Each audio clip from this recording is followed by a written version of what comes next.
Bulgogi at saka ano ka? Bulgogi tapos yung cheesy all meat sir. Wala pa nakabuo. Si gochujang. Gochujang to, tapos gochujang yun.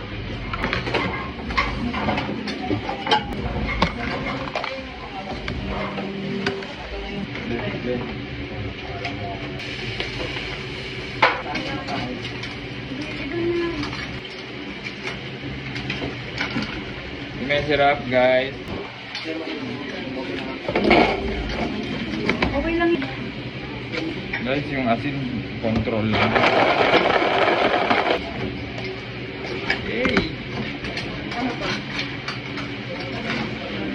May iba pa. Yan lang.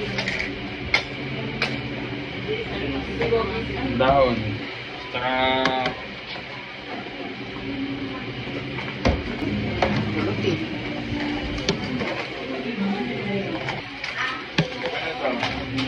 Easy all meat at saka... Ano na? Isa lang ba to? Overload na gochujang. Overload ng gochujang. Isang order lang to. Pakita ko sa video. Sir? Ha?